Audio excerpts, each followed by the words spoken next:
장기 입원 환자. 내 친구 셜록 홈즈의 특수한 정신세계를 그리기 위해 펴낸 다소 두서없는 회상록 시리즈를 보면서 나는 목적에 온전히 부합하는 사례를 고르는 일이 쉽지 않다는 걸 절감했다. 홈즈가 신기에 가까운 분석적 추리 능력을 발휘하거나 자신만의 독특한 조사 방법의 가치를 보여준 사건들의 경우 사건 그 자체는 대중 앞에 내놓는 것이 민망할 정도로 흔하거나 변변찮은 일인 경우가 많았다. 하지만 이와 반대로 그가 대단히 독특하고 극적인 사건에 뛰어들었으나 답을 도출하는 데 기여한 몫이 전기 작가인 내가 바라는 바에 훨씬 못 미쳤던 일들도 많았다. 내가 주홍색 연구라는 제목으로 펴낸 작은 사건과 그보다 나중에 펴낸 글로리아 스코토 실종 사건은 역사 기록자를 끊임없이 괴롭히는 스킬라와 카리브디스의 예가 될 것이다. 이제부터 소개하려는 사례에서도 내 친구의 역할은 별로 두드러지지 않지만 사건 자체가 하도 독특해서 이 시리즈에서 아예 빼버릴 수는 없었다. 10월 어느 날이었다. 날은 후덥지근했고 주룩주룩 비가 내리고 있었다. 홈즈는 커튼을 반만 걷어놓은 채 소파에 누워 아침에 배달된 편지 한 통을 읽고 또 읽었다. 나로 말할 것 같으면 인도에서 복무하는 동안 추위보다는 더위에 익숙해졌기 때문에 32도 정도의 기온은 아무렇지도 않았다. 하지만 신문은 재미없었다. 의회는 폐회했다. 사람들이 빠져나간 도시는 텅 비었고 나는 유포리스트의 숲속 빈터나 사우시스의 자갈 해안이 그리웠다. 하지만 난 은행 잔고가 바닥나 휴가를 미룰 수밖에 없었지만 내 친구는 전원이든 바다든 아예 추호도 미련이 없었다. 그는 500만의 인구 한가운데 자리 잡고 앉아서 사람들 가운데 촉수를 뻗어놓고 온갖 뜬 소문과 범죄 의혹을 탐지해내는 일을 사랑했다. 그에게는 하고 많은 재주가 있었지만 자연을 감상하는 재주는 없었고 기분 전환이 되는 일이라곤 단 하나, 도시의 악당에게서 관심을 돌려 시골 악당을 추적하는 일이었다. 홈즈가 편지에 정신을 쏟느라 얘기할 상황이 아닌 걸 보고 나는 재미없는 신문을 던져놓고 의자에 앉아서 백일몽에 잠겼다. 불현듯 벗의 목소리가 내 머릿속으로 비집고 들어왔다. 왓슨, 자네 생각이 옳아. 분쟁을 해결하는 방식치고 그건 참으로 어리석은 것이지. 그렇고 말고. 나는 이렇게 소리치고 나서야 비로소 그가 내 심중에 있는 생각을 입 밖에 냈다는 사실을 깨달았다. 나는 자세를 바로 하고 아연히 그를 응시했다. 홈즈, 어떻게 된 건가? 나는 외쳤다. 내 머리로는 도저히 짐작이 안 가는군. 그는 내가 당황하는 걸 보고 배꼽을 쥐고 웃어댔다. 자네도 기억하고 있을 걸세. 얼마 전 내가 에드거 앨런 포의 단편에서 뒤팽이 치밀한 추리로 친구의 생각을 알아맞히는 대목을 낭독했을 때 자넨 그걸 단순히 작가의 놀라운 상상력 정도로 치부했어. 나부터도 자네가 믿지 못하는 그런 일을 하는 습관이 있다고 했는데도 말일세. 그건 아닐세. 여보게, 자네가 말은 그렇게 안 했는지 몰라도 눈을 동그랗게 떴거든. 그래서 나는 방금 자네가 신문을 내던지고 생각에 잠기는 걸 보고 자네 생각을 읽어낼 수 있는 절호의 기회를 잡은 것이 몹시 기뻤네. 그리고 우리는 결국 통한다는 사실이 증명됐지. 하지만 나는 아직 성에 차지 않았다. 자네가 읽어준 소설에서 뒤팽은 주인공의 행동을 보고 결론을 내렸네. 내 기억이 맞다면 주인공은 돌무더기에 걸려 비틀거리고 하늘의 별을 쳐다보는 등의 행동을 했지. 하지만 나는 조용히 의자에 앉아있기만 해서 자네한테 어떤 실마리도 주지 않았을 텐데. 자넨 자신의 표정을 평가절하하고 있군. 인간에게 얼굴은 감정을 표현하는 수단이지. 그런데 자네 얼굴은 극히 감정에 충실하거든. 그건 내 얼굴에서 생각을 읽어냈다는 뜻인가? 자네 얼굴, 특히 눈에서. 자넨 어떻게 몽상이 시작됐는지 기억나지 않는 모양이군. 응, 전혀. 그럼 말해주겠네. 맨 처음 눈에 띈 것은 자네가 신문을 내던지는 행동이었네. 그 다음엔 30초가량 멍한 표정으로 앉아있더니 새로 액자에 넣은 고든 장군의 초상화를 응시하더군. 나는 자네의 표정이 바뀌는 걸 보고 어떤 생각을 시작했다는 거 알았지. 하지만 그것은 오래가지 않았네. 자네는 책더미 위에 올려놓은 헨리 워드 비처의 초상화로 시선을 옮겼어. 그 다음에 벽을 흘끗 바라보았는데 물론 그 의미는 명확했지. 비처 목사의 초상화를 액자에 넣어서 걸어놓는다면 벽에 장식도 되고 저 위에 걸려있는 고든 장군의 초상화와도 잘 어울릴 거라고 생각했던 거야. 내 생각을 놀랍게 꿰뚫었군. 나는 큰 소리로 말했다. 여기까지는 틀림없을 걸세. 그런데 여기서 자네의 생각은 다시 피처에게 돌아갔지. 자네는 용모의 특징을 연구하는 사람처럼 눈을 가늘게 뜨고 그의 사진을 유심히 쳐다보았네. 그러다가 눈에서 힘을 빼긴 했지만 비처의 초상화에서 아주 시선을 뗀 건 아니었어. 그 다음에는 생각에 잠긴 표정이었지. 자네는 비처가 겪은 여러 가지 사건을 회상하고 있었어. 나는 자네가 이 대목에서 비처가 남북전쟁 시기에 북부를 대표해서 떠맡은 임무를 생각하지 않을 수 없다는 걸 잘 알고 있었지. 왜냐하면 나는 그에 대한 영국의 일부 과격분자들의 언행에 대해 자네가 몹시 분개하던 일을 기억하고 있으니까 말일세. 자네는 그때 몹시 흥분했기 때문에 비처 생각을 하면 자연히 그 일이 떠오를 거라는 걸 나는 알고 있었네. 잠시 후 자네가 그 사진에서 눈을 떼는 걸 보고 혹시 생각이 남북전쟁 쪽으로 흘러간 게 아닌가 의심했는데 아니나 다를까 자네는 표정이 굳어지더니 두 눈을 번뜩이면서 주먹을 불끈 쥐더군. 나는 자네가 그 필사적인 전투에서 남북 양편이 보여준 용맹함을 생각하고 있다고 확신했네. 하지만 자네는 점점 슬픈 얼굴이 되더니 고개를 설레설레 저었네. 그때의 슬픔과 공포, 그리고 헛되이 쓰러져간 생명이 생각났던 거지. 그러다가 쓴웃음을 지으며 옛날에 부상당했던 자리로 슬그머니 손을 가져갔네. 그것은 국제적인 분쟁을 해결하는 전쟁이라는 방식의 어리석음에 생각이 미쳤다는 걸 드러내 주었지. 바로 그때 나는 동의의 표시로 그건 정말 어리석은 거라고 말했고 기쁘게도 내 모든 추리가 정확하다는 사실을 알았네. 정확하고 말고 자네 설명을 들었지만 솔직히 말해서 아직도 놀라울 뿐이네. 여보게 왓슨, 분명히 말해두지만 이런 건 아주 유치한 짓일세. 자네가 지난번에 내 말을 못 믿겠다는 태도를 보이지만 않았어도 굳이 이런 얘기를 꺼내지는 않았을 거야. 그런데 저녁 때가 되니 좀 선선해지는군. 우리 시내로 산책이나 하러 갈까? 나는 비좁은 거실에 틀어박혀 있는 게 지겨웠으므로 기쁜 마음으로 홈즈를 따라 나섰다. 우린 3시간 동안 한가롭게 거닐며 플리가와 스트랜드가를 흘러다니는 변화무쌍한 삶의 만화경을 관찰했다. 홈즈의 예리한 관찰력과 섬세한 추리력 덕분에 그와 산책하는 일은 즐겁고 흥겨웠다. 베이커가로 돌아온 것은 10시 무렵이었다. 부르원 마차가 문 밖에서 대기하고 있었다. 의사가 타고 온 마차로군. 일반 의세. 홈즈는 말했다. 개업한 지 그리 오래되진 않았어. 하지만 퍽 바쁜 사람이군. 우리한테 상담하러 왔나 보이. 우리가 때맞춰 돌아왔으니 다행일세.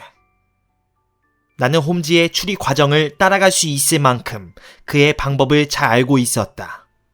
과연 마차 안쪽에 걸려있는 고리버들 바구니가 불빛에 드러나 있었다. 그 속에 든 갖가지 의료기구의 상태가 신속한 추리의 근거가 된 모양이었다. 2층에 우리 방에서 불빛이 흘러나오는 걸 보니 밤늦게 온 손님이 바로 우릴 찾아왔다는 걸 알 수 있었다. 나는 이런 시간에 나와 동종업계의 사람이 무슨 이유로 여길 찾아왔는지 궁금해하며 홈즈를 따라 방으로 들어갔다. 방에 들어서자 뾰족한 턱에 노란 턱수염을 기른 창백한 남자가 난로가에 앉아있다 벌떡 일어섰다. 나이는 30 서너 정도로 보였지만 수척한 얼굴에 나쁜 안색이 힘과 젊음을 갉아먹는 고단한 삶을 짐작해 했다. 몹시 예민한 신사인 듯 불안한 태도에 수줍음을 탔는데 자리에서 일어나면서 벽난로 선반을 짚은 희고 여윈 손은 외과 의사라기보다는 차라리 예술가의 손에 가까워 보였다.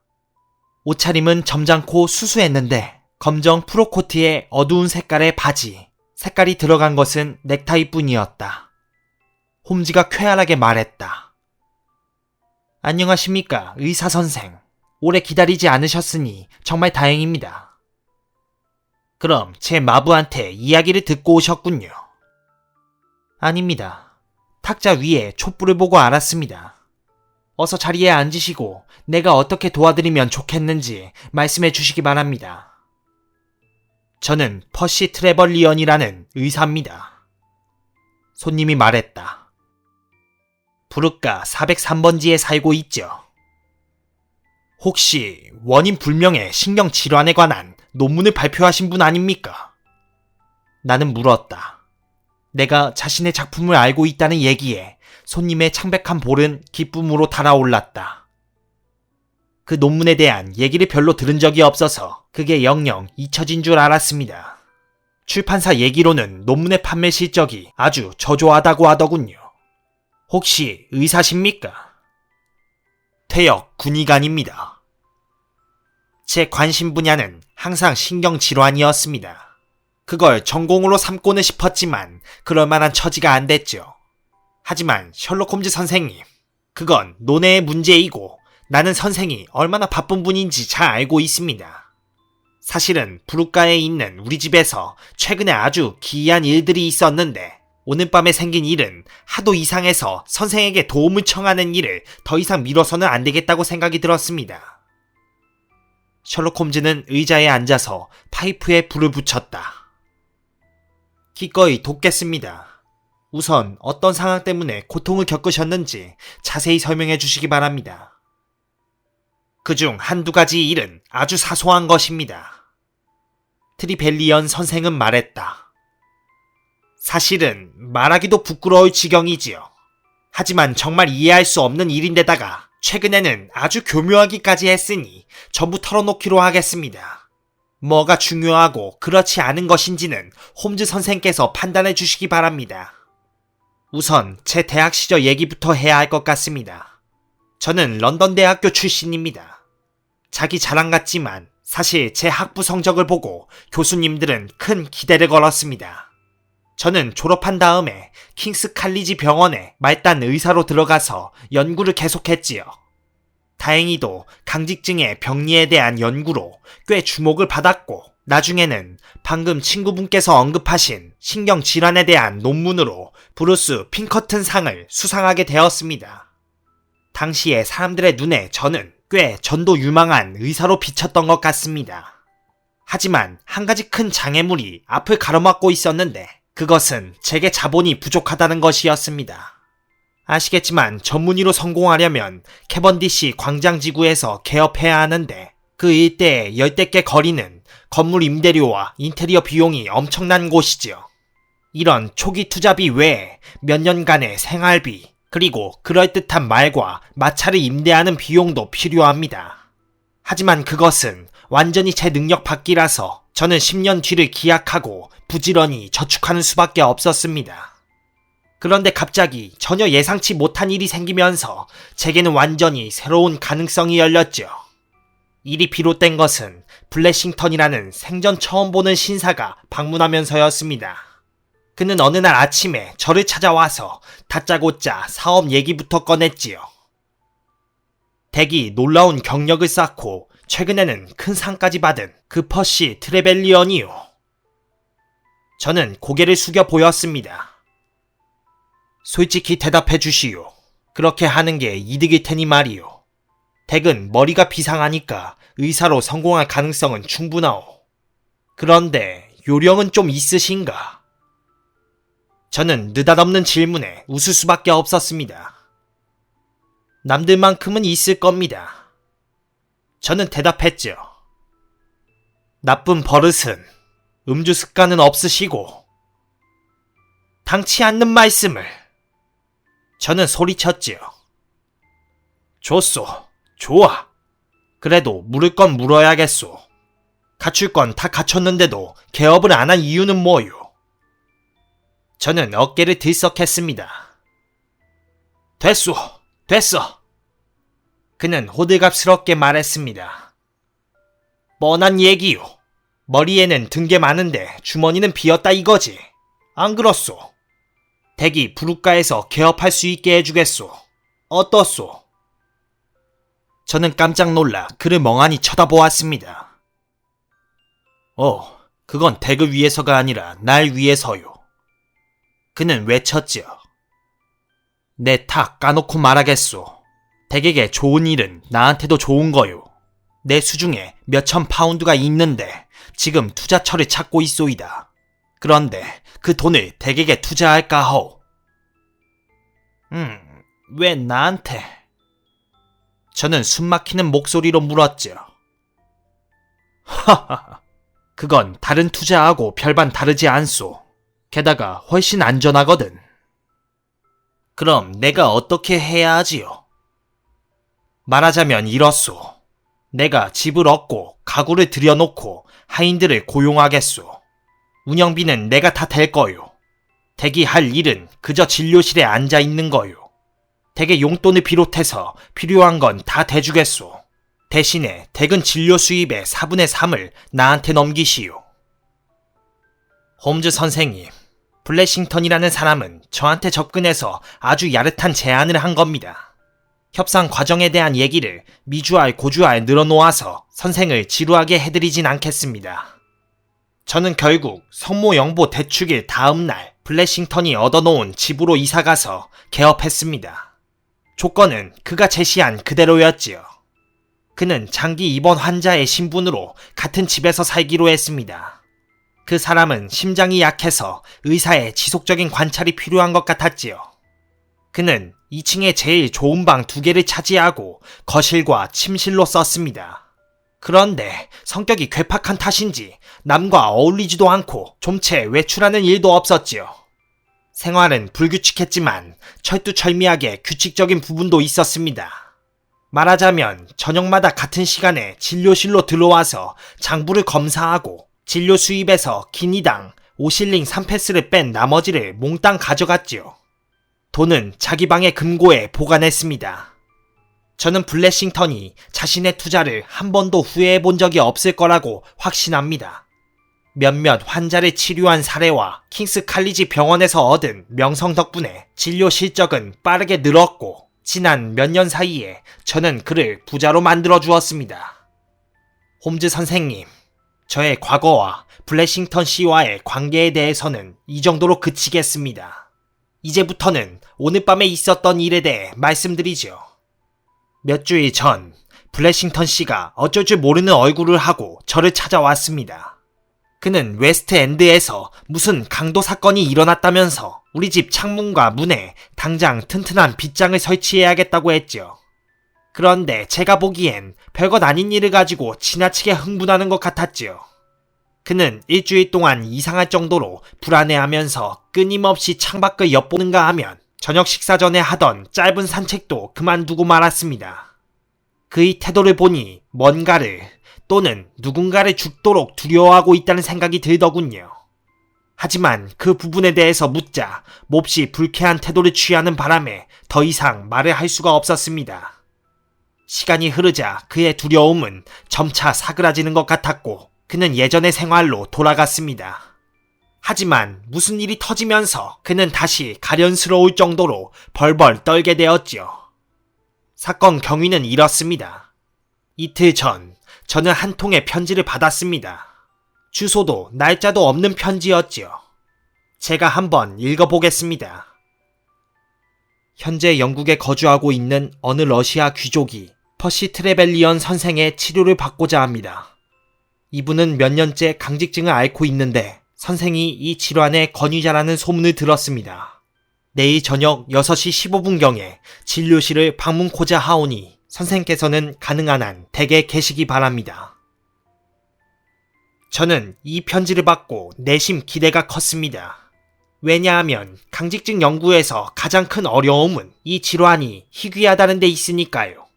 그래서 저는 그 시간에 사환이 환자를 데리고 왔을 때 당연히 진료실에 앉아 있었습니다.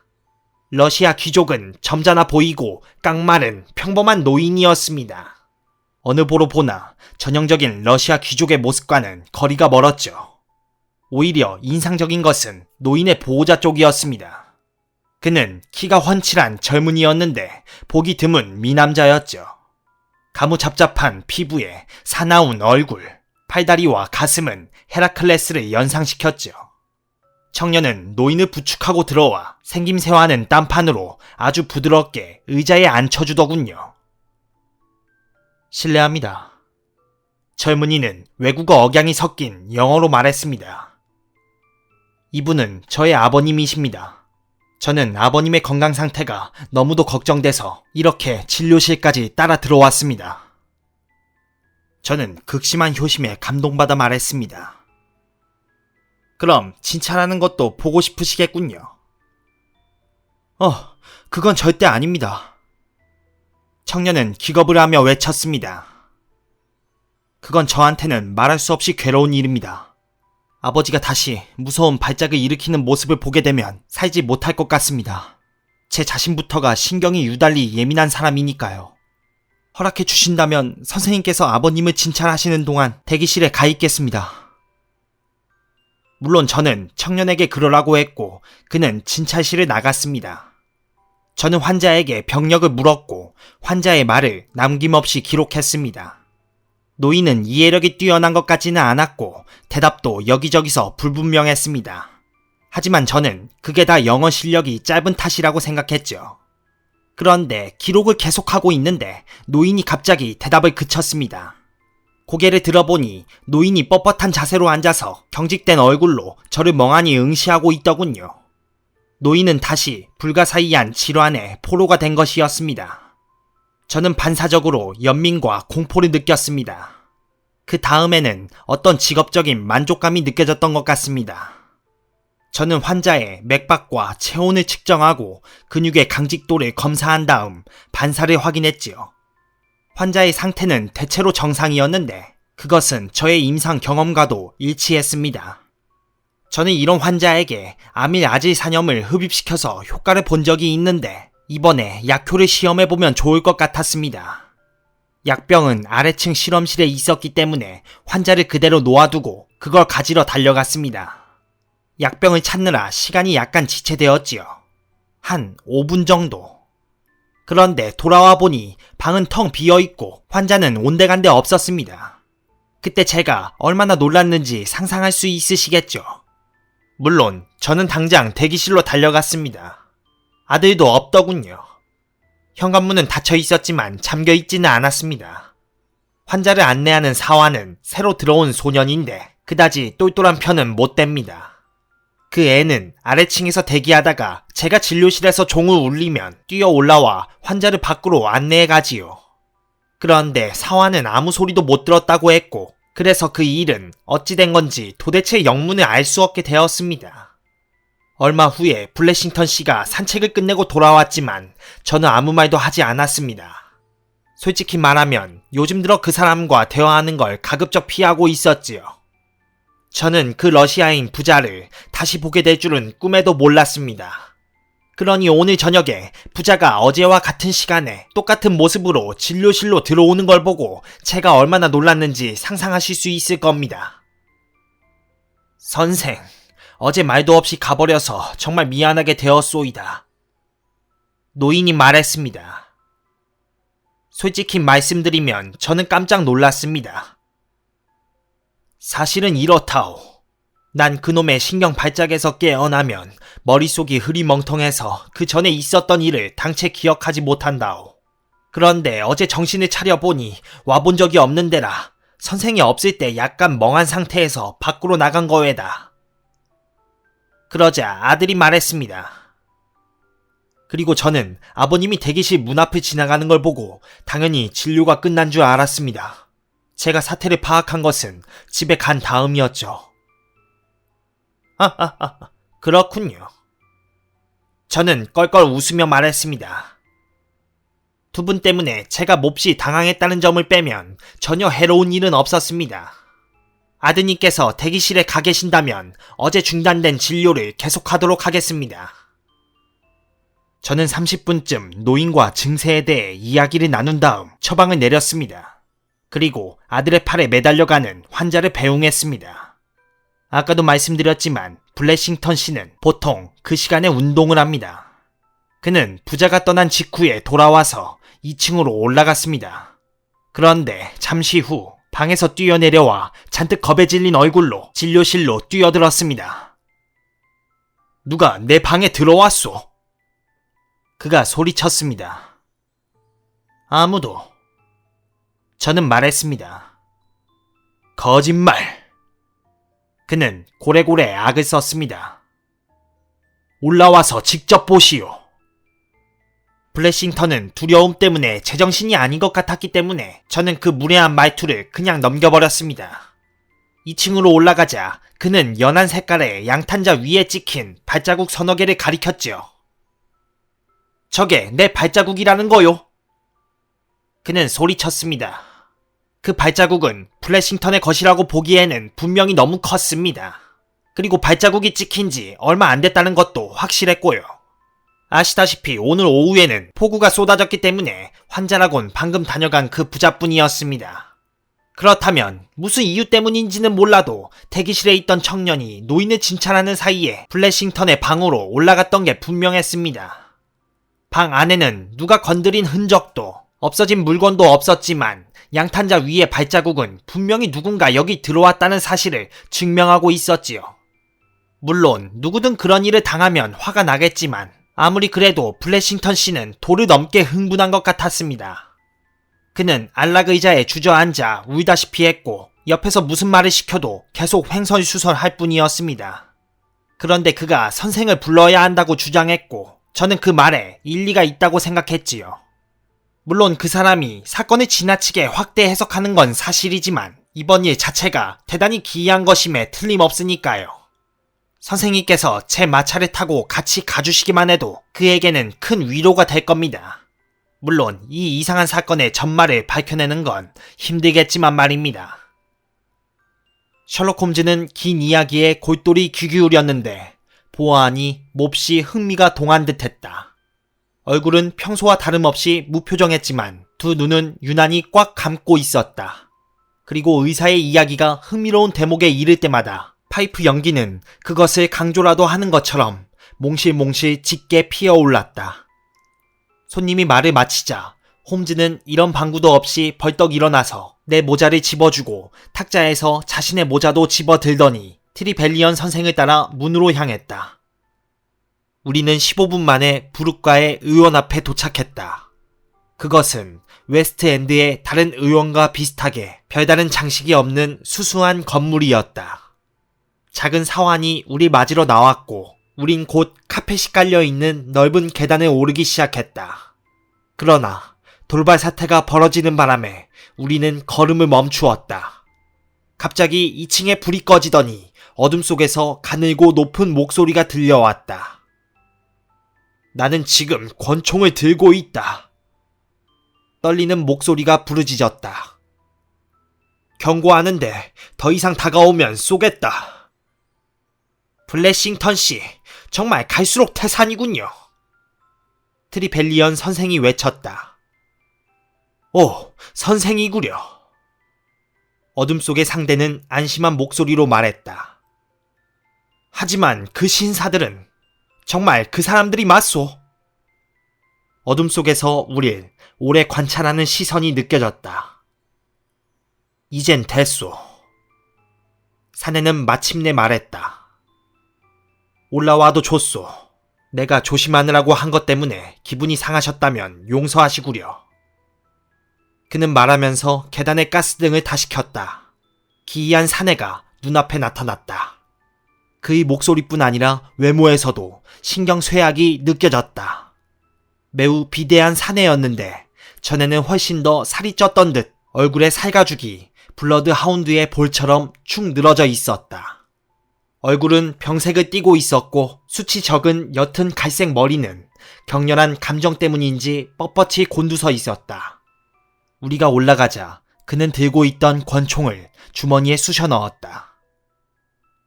안녕하시오, 홈즈 선생. 사내는 말했다. 이렇게 와주셔서 얼마나 고마운지 모르겠소. 나는 세상에 누구보다 간절히 선생의 조언을 기다리고 있소이다. 누가 내 방을 무단으로 침입했다는 얘기는 의사 선생한테 들으셨을 거요. 그렇습니다, 블래싱턴 씨. 그 두 사람은 대체 누구이고 왜 당신을 괴롭히려고 하는 겁니까? 됐소이다, 됐어. 이번 환자는 신경질적으로 말했다. 물론 그건 말하기 어렵소. 홈즈 선생, 내가 그 질문에 대답할 거라고 생각하쇼. 그건 모른다는 뜻입니까? 이쪽으로 들어오시오. 이리로 들어와 보시구려. 사내는 우리를 자신의 침실로 안내했다. 그것은 안락하게 꾸며진 큼직한 방이었다. 이걸 좀 보시오. 그는 침대 발치에 놓여있는 커다란 검정색 금고를 가리켰다. 홈즈 선생, 난 한 번도 부자로 살아본 적이 없소. 트레벨리언 선생한테 들었겠지만 내 평생 이것 말고 다른 투자를 해본 적도 없고 말이오. 하지만 난 은행을 믿지 않소이다. 절대로 은행 같은 건 믿지 않을 거요. 선생 앞에서니까 하는 말이지만 난 얼마 안 되는 재산을 몽땅 저 금고에 넣어두었소. 그러니 모르는 사람들이 내 방에 침입했을 때 내 심정이 어땠는지 이해할 수 있을 거요. 홈즈는 묻는 듯한 눈으로 블래싱턴을 바라보며 고개를 가로저었고 이렇게 말했다. 당신이 사실을 감추려고 하는데 내가 어떻게 도울 수 있겠습니까? 하지만 나는 아는 건 전부 다 말했소. 홈즈는 역겹다는 몸짓과 함께 돌아섰다. 트레벨리언 선생, 안녕히 계십시오. 나를 도와주지 않고. 블래싱턴이 갈라진 목소리로 외쳤다. 도움을 받고 싶거든 사실을 털어놓으시오. 우리는 거리로 나와 집을 향해 걸었다. 옥스퍼드가를 지나 할리가를 반쯤 내려갈 때까지 내 친구는 입을 떼지 않으려 했다. 그러다 마침내 입을 열었다. 왓슨, 쓸데없이 다리품을 팔게 해서 정말 미안하이. 그래도 본래는 흥미로운 사건일세. 난 뭐가 뭔지 잘 모르겠네 그려. 나는 솔직히 고백했다. 무엇 때문인지는 모르겠지만 그 블래싱턴이라는 친구한테 해코지를 하려는 사람들이 둘이 있는 게 분명하네. 그 이상일지도 모르겠지만 적어도 둘은 되지. 나는 그 청년이 어제도 블래싱턴 방에 침입했을 거라고 확신하네. 그 짝패가 기상천외한 수법으로 의사를 붙들고 있는 동안 말일세. 그럼 강직증은? 왓슨, 그건 교묘한 사기술일세. 우리 전문의 선생한테는 차마 그 얘기는 못했지만 말이야. 그런 증상을 흉내내는 건 식은 죽 먹기거든. 나도 해본 적이 있지. 그리고 청년이 방에 들어갔을 때 블래싱턴은 천우신조로 2번 다 방에 없었네. 두 사람은 대기실에 다른 환자가 없을 만한 시간을 골라서 진찰을 받으러 갔을 거야. 그런데 때마침 그 시간은 블래싱턴의 운동 시간과 겹쳤네. 블래싱턴의 하루 일과에 대해서 잘 몰랐던 모양일세. 물론 그들이 어떤 귀중품을 노렸다면 최소한 그거 찾기 위한 시도라도 했을 걸세. 그런데 블래싱턴의 눈을 보면 지금 신변의 위협을 느끼고 있다는 걸 알 수 있네. 블래싱턴이 둘씩이나 되는 이들한테 그렇게 깊은 원한을 샀는데도 그걸 모른다는 건 말이 안 되지. 그래서 나는 블래싱턴이 두 사람의 정체를 알고 있으면서도 어떤 이유 때문에 그 사실을 감추고 있다고 확신한 거야. 하지만 하룻밤을 자고 나면 생각이 바뀌어서 속사정을 털어놓을지도 몰라. 혹시 이런 건 아닐까? 나는 의견을 말했다. 좀 터무니없는 얘기 같지만 전혀 불가능한 건 아니라고 생각하네. 러시아인 강직증 환자나 그 아들 얘기가 전부 트리벨리언 선생이 날조한 얘기는 아닐까? 물론 블래싱턴 방에 들어간 사람은 트리벨리언이었고. 가스등 불빛 아래서 나의 기상천외한 발상에 홈즈는 미소를 감추지 못했다. 이 사람아, 처음 내 머릿속에 떠오른 가설 중에 하나가 바로 그거였네. 하지만 나는 의사의 진술이 사실이라는 증거를 금방 찾아낼 수 있었지. 그 청년은 계단 카펫 위에도 발자국을 남겨서 굳이 방에 있는 걸 보자고 할 필요가 없었네. 그런데 블래싱턴의 구두코는 뾰족했지만 카펫 위의 구두코는 각이 져 있었고 길이는 의사의 구두보다 3.3cm 더 길었어. 그러니 제3의 인물이 있었다는 건 틀림없는 사실일세. 하지만 그 문제에 대해선 이만하기로 하지. 내일 아침에 틀림없이 부둣가에서 소식이 올 테니까 말이야. 셜록 홈즈의 예언은 곧 극적인 형태로 실현되었다. 다음날 아침 7시 반쯤 눈을 떠보니 새벽빛 속에서 홈즈가 실내복 차림으로 머리맡에 서 있었다. 왓슨, 밖에 브루엄이 대기하고 있네. 그는 말했다. 무슨 일인가? 부둣가 사건. 무슨 새로운 소식이라도. 뭔지 모르겠지만 안 좋은 일이야. 그는 커튼을 걷으며 말했다. 이것 좀 보게. 공책에서 뜯어낸 종이일세. 흘려쓴 연필 글씨로 어서 와주십시오. PT 라고 쓰여져 있네. 친애하는 퍼시 트리벨리언 선생은 사실은 적기도 힘들었던 걸세. 어서 가보세나. 급한 호출이니까. 15분쯤 뒤에 우리는 다시 그 집 앞에 와 있었다. 의사가 겁에 질린 얼굴로 뛰어나왔다. 세상에 이런 일이. 그는 두 손으로 관자놀이를 감싸며 외쳤다. 어떻게 된 겁니까? 블래싱턴이 자살했습니다. 홈즈는 휘파람을 불었다. 예, 간밤에 목을 매달았지요. 우린 집 안으로 들어갔다. 의사는 앞장서서 환자 대기실처럼 보이는 곳으로 들어갔다. 정말 어째야 좋을지 모르겠습니다. 그는 소리쳤다. 경찰에서 나와 벌써 2층에 올라가 있습니다. 너무 끔찍한 일을 겪다 보니 저는 지금 제정신이 아닙니다. 시신을 발견한 게 언제입니까? 블래싱턴은 이른 아침에 차를 한잔하는 습관이 있습니다. 하녀가 7시경에 찻잔을 들고 들어가 보니 그 가엾은 사람이 방 한가운데 매달려 있더랍니다. 그는 무거운 등잔에 달아놓던 천장 고리에 끈을 묶었습니다. 그리고 어제 우리한테 보여준 바로 그 금고에서 뛰어내렸던 겁니다. 홈즈는 묵묵히 서서 깊은 생각에 잠겼다. 그리고 마침내 입을 열었다. 허락해 주신다면 2층으로 올라가서 사건을 조사해보고 싶군요. 우리는 계단을 올라갔고 의사가 뒤를 따랐다. 침실 문턱을 넘자 무시무시한 광경이 눈앞에 펼쳐졌다. 나는 이 블래싱턴이라는 사내의 피부가 축 늘어진 느낌을 준다는 얘기를 앞서 했다. 그런데 줄에 대롱대롱 매달리자 그런 느낌이 한층 더 강해졌고 보기만 해도 무서울 정도였다. 털 뽑힌 닭처럼 목이 길게 늘어진 바람에 몸의 나머지 부분은 그와 대비되어 한층 비대하고 부자연스럽게 보였다. 옷이라곤 긴 잠옷을 걸쳤을 뿐인데 부어오른 발목과 보기 흉한 발이 잠옷 밑으로 뻣뻣하게 삐져나와 있었다. 날카로운 얼굴의 경위가 옆에 서서 수첩에 뭔가를 적고 있었다. 홈즈 선생님. 내 친구가 들어서자 경위는 반갑게 말했다. 이렇게 뵙게 되니 기쁘군요. 안녕하시오, 레너. 나를 불청객으로 생각하지 않으리라 믿소. 그 전에 있었던 일에 대해선 얘기를 들으셨나? 예, 조금 들었습니다.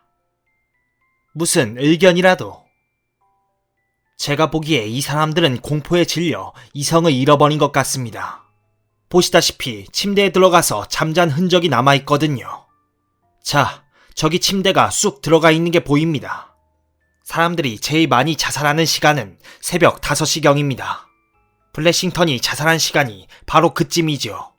아마 계획적으로 자살한 것 같습니다. 근육의 강직 정도를 보니 사망한 지 3시간쯤 지난 것 같군. 나는 말했다. 방 안에서 뭔가 색다른 점은 보지 못했소. 홈즈가 물었다. 세면대 위에서 스크루 드라이버와 나사못 몇 개를 발견했습니다. 그리고 밤중에도 담배를 많이 피운 것 같더군요. 벽난로에서 담배꽁초 4개를 주었습니다. 고인의 물부리는 찾았소? 아니, 아직 못 찾았습니다. 그럼 담뱃갑은? 찾았습니다. 외투 주머니에 있더군요. 홈즈는 담뱃갑을 열고 하나 남은 시가의 냄새를 맡아보았다. 이건 하바나군. 그런데 꽁초는 네덜란드에서 수입한 동인도산 담배란 말이요. 알고 있겠지만 그쪽 담배는 밑집으로 포장하는 데다가 다른 제품에 비해서 가늘거든. 그는 담배꽁초 4개를 집어들고 확대경으로 검사했다. 여기서 2개는 물부리에 끼어서 피웠고 2개는 그냥 피웠소. 2개는 날이 무딘 칼로 잘라냈고 2개는 대단히 튼튼한 이빨로 물어뜯었소. 경위, 이건 자살이 아니요. 이것은 아주 치밀하게 계획된 살인사건이요. 그럴 리가 없습니다. 경위가 외쳤다. 아니 왜? 뭐하러 힘들게 목을 매달아서 죽인단 말입니까? 그 이유를 알아내야 합니다. 그리고 범인은 대체 어디로 들어왔죠? 현관으로. 아침에 현관문은 잠겨 있었습니다. 범인들이 나간 다음에 잠갔겠지. 그걸 어떻게 아십니까? 나는 발자국을 봤소. 잠깐, 실례하겠소. 어떻게 된 건지 좀 더 자세하게 알려줄 수도 있으니까. 홈즈는 문으로 다가가 손잡이를 돌려보며 꼼꼼하게 조사했다.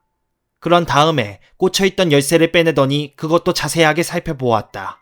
그리고 침대, 카펫, 의자, 벽난로 선반, 시신, 밧줄 등을 차례로 조사한 다음에야 이제야 됐다고 했다.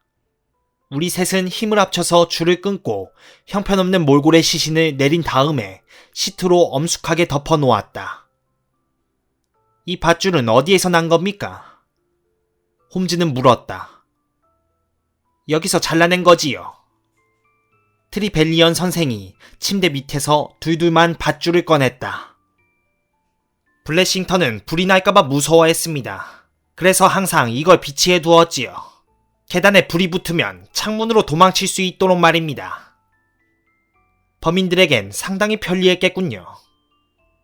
홈즈는 생각에 잠겨 말했다. 그렇습니다. 일이 어떻게 된 건지 뻔히 보이는군요. 오늘 오후까지는 무슨 일이 있어도 범행 동기를 밝혀내도록 하죠. 여기 벽난로 선반 위에 있는 블래싱턴의 사진을 가져가도록 하겠습니다. 사건 조사에 도움이 될지 모르니까요. 그런데 아무 말씀도 해주시지 않고.